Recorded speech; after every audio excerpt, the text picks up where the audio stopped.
Au nom du Père et du Fils et du Saint-Esprit. Amen.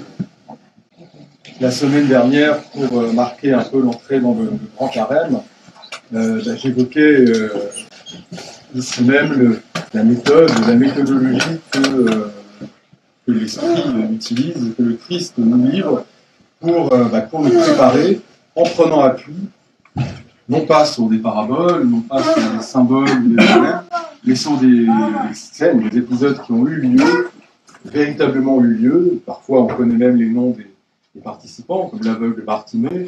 La femme cananéenne, on ne connaît pas son nom, mais qui ont eu lieu. Mais pour autant, eh bien, ces réalités-là nous sont données, comme je l'avais dit, comme des archétypes, comme des personnages à qui nous identifier, à qui que nous pouvons nous approprier pour appliquer bien, finalement l'enseignement que le Christ leur délivre à ce moment-là, le miracle qui s'accomplit pour que nous puissions en tirer une leçon pour nous-mêmes à travers les temps. Donc c'est absolument typique de cette méthode de l'Église. Et elle a commencé, et nous voyons encore une fois aujourd'hui, nous entendons plutôt dans la manière dont cette femme se comporte, à nouveau cette prière, cette supplique essentielle qui est adressée au Christ, qui est adressée spontanément au Christ comme s'il était Seigneur, comme s'il était Messie, fils de David et maître. Instantanément, on sait que ces personnes-là, que ce soit les lépreux, que ce soit l'aveugle, que ce soit cette femme cananéenne, eh bien, ils ont cette intuition que celui-ci est le Fils de Dieu, qu'il a le pouvoir de leur accorder ce qu'ils demandent. Et cette prière, cette supplique qui nous est livrée en exemple, c'est toujours la même. Seigneur Jésus-Christ, Seigneur, Fils de David, fais-moi miséricorde, aie pitié de moi. C'est l'essentiel. Et elle est, je dirais, répétée sans discontinuer jusqu'à ce que enfin le Christ puisse s'arrêter et apporter la grâce. Nous savons, c'est avec Zachée, il fend la foule, il s'élève, les lépreux, il prie jusqu'à ce que les apôtres arrêtent le Christ et qu'ils s'occupent d'eux. L'aveugle, c'est la même chose. Et bien cette femme, c'est pareil. Les apôtres en ont ras-le-bol, elle crie, elle fait du tapage. C'est pas tant peut-être pour sa guérison que pour en avoir fini avec elle qui demande au Christ d'en prendre soin. Ça, c'est une bonne image de la manière dont nous devons prier. Et ce que nous devons adresser comme prière au Christ, la prière, elle est la même, essentielle. Seigneur Jésus-Christ, Seigneur, Fils de David, Seigneur, fais-moi miséricorde. Aie pitié de moi, envoie-moi ta grâce. Ça, c'est une chose. Et puis quand même, on va assez loin dans la précision. Vous voyez, on apprend que sa fille est prise d'un esprit mauvais, mais elle ne va pas dire Seigneur, guéris ma fille. Seigneur, aie pitié de ma fille. Voilà, tout comme l'aveugle, tout comme les lépreux, on va dire Seigneur, guéris-moi, fais quelque chose, enlève-moi ma lèpre, rends-moi la vue. C'est pas ça, la prière est toujours la même. Fais-moi miséricorde, aie pitié de moi. Pas guéris ma fille, c'est aie pitié de moi. C'est-à-dire qu'il y a cette conscience de celle qui prie que le seul essentiel, c'est de recevoir le pardon, de recevoir la grâce. Le reste est exaucé, le reste vient par surcroît. Mais c'est cela qu'il faut, bien sûr, adresser comme prière au Christ. Il y a la manière, l'état d'être essentiel, donc après la persévérance, après avoir tenu la prière jusqu'à ce qu'enfin, d'une manière ou d'une autre, le Christ nous remarque, se retourne vers nous, et bien il y a cette attitude qui est patente, de manière assez vraiment frappante de cette femme, c'est l'humilité. L'humilité véritable, le Christ va la mettre à l'épreuve, à travers ce dialogue est absolument extraordinaire, jusqu'à ce qu'elle reconnaisse que oui, elle n'est rien. On va dire quand même, elle va être comparée à moins que rien. C'est une païenne, c'est une cananéenne, donc elle n'a pas la lumière, elle n'a pas l'alliance, elle ne connaît pas la loi. C'est un peuple qui est tenu à l'écart. Et bien, elle va quand même demander à ce rabbi juif qui est le Messie de l'aider. Il va lui faire comprendre, bon d'abord il ignore totalement, elle insiste, les apôtres vont lui dire on fait quelque chose, et là au lieu de, comme d'habitude, avec miséricorde, avec bienveillance, rentrer en interaction avec, lui dire ta foi t'a sauvé, ou avoir une phrase d'encouragement, ou tout de suite agir, bon, c'est pas ça du tout. Il la rembarre vraiment. Il dit non, moi je suis envoyé aux brebis perdues d'Israël. Non, pas pour les païens, je suis là pour les juifs qui ont besoin de moi, je ne suis pas là pour toi. Ça, c'est assez dur. Hein. Elle aurait pu se décourager tout de suite, elle aurait pu se scandaliser de cet homme de Dieu qui la remarque comme ça. Eh bien non, elle entre avec intelligence. Hein, l'esprit la pousse à rentrer dans un dialogue très subtil, même vraiment que je trouve admirable, fascinant, qui est vraiment emblématique de ce que le cœur peut échanger, devrait échanger avec Dieu, son Créateur. Et là, elle va se prendre au jeu, elle va se prosterner et l'adorer. Ça aussi, c'est quelque chose qui se passe dans la prière. On récite, on crie notre prière, Seigneur miséricorde, il se passe peut-être rien.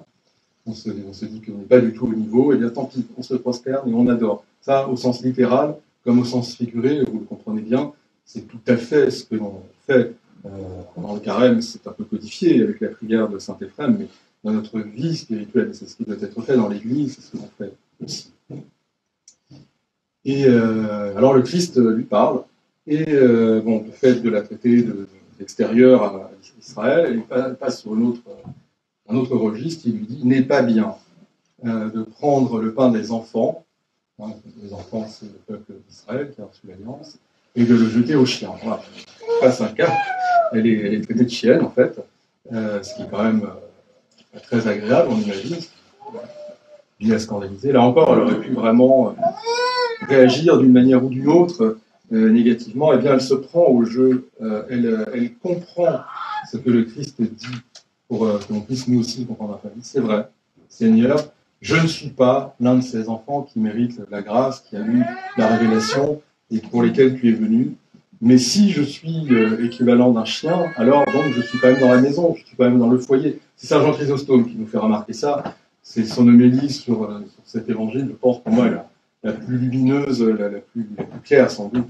Il dit donc, elle s'identifie au foyer. Voilà, je suis un chien sous la table des maîtres qui mangent. Et donc, dans ce cas-là, bien, comparons avec ce qui se passe pour de vrai. Je fais partie du foyer. Alors, je ne vais pas manger sur la table ce qui est prévu pour mes maîtres, mais ce qui tombe de la table. J'y ai droit, comme les chiens qui mangent ses miettes.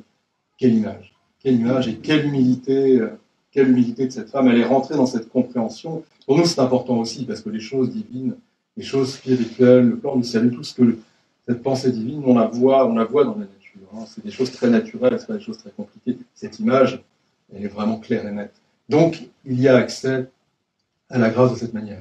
Le Christ a induit ce dialogue pour qu'il reste à travers les temps, pour que nous puissions nous utiliser nous-mêmes ce dialogue pour bien générer cette humilité, générer cette compréhension de notre indignité, mais de la miséricorde infinie de Dieu et qui nous permet quand même d'accéder à la grâce.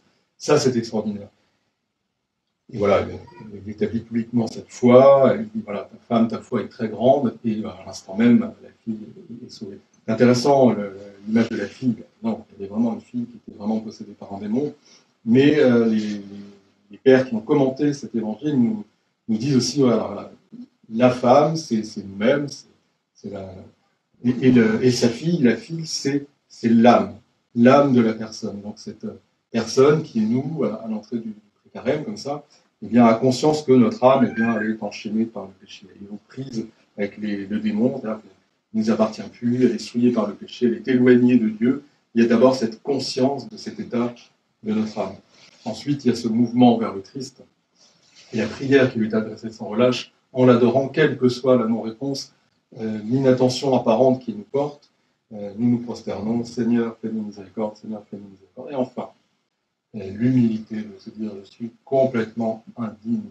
Je ne suis pas ici à la hauteur de ceux qui sont dignes, quelque part, qui sont là pour recevoir la grâce, mais voilà, à l'image des chiens de la maison, je peux recevoir ces parcelles de grâce qui tombent et être moi aussi sauvé. Moi aussi des filles. Voilà l'image qui nous est donnée.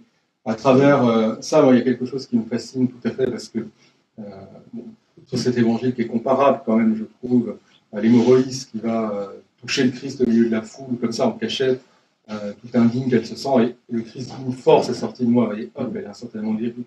Il y a aussi le centurion qui va venir, qui va dire au Christ qu'il n'y a même pas besoin qu'il se déplace, que sur une seule parole, le serviteur est guéri. Il y a là, déjà, on nous montre comment concevoir la grâce. Vous voyez, ce mystère que j'aime beaucoup dans la manière où il nous est enseigné dans dans notre Église, des énergies divines incréées. De la grâce, c'est la même chose, c'est un mot un peu simple peut-être, comme les saints-pères, comme Saint Grégoire Palamas vont nous enseigner. Cette grâce qui vient et qui nous déifie, qui nous permet d'accéder à la déification par la grâce. Donc, quelle image de cette grâce comparée au pain. Pour nous, c'est pas rien, hein, c'est l'image des saints mystères, des saintes espèces, de nos sacrements. Eh bien, ces miettes qui tombent de la table auxquelles nous pouvons accéder, c'est ça, c'est cette énergie de la grâce qui se répand. Oui, à l'image de la Pentecôte, c'est pareil avec ces apôtres qui sont là, qui reçoivent la flamme, et puis en bas, il y a l'univers avec un bras comme ça qui ramasse aussi les flamèches qui tombent. Cette grâce, elle se répand quand même. Toujours sur les bons, les moins bons. Dieu verse sa miséricorde en abondance, verse sa grâce en abondance, et quel que soit notre éloignement, si nous avons ce repentir de cette humilité, nous devons être sûrs et persévérer. Le Christ nous donnera cette grâce, nous donnera cette miséricorde. Voilà, ça, c'est l'encouragement et l'enseignement que nous pouvons retenir pour entrer de plus en plus précisément dans le carême qui approche. Et puis, la semaine prochaine, nous verrons encore, cette fois avec le publicain, avec précision comment ces mots doivent vraiment s'unir à notre souffle et à notre cœur. Seigneur, aie pitié de moi pécheur. C'est vraiment quelque chose. À notre Dieu soit honneur et gloire pour les siècles et des siècles.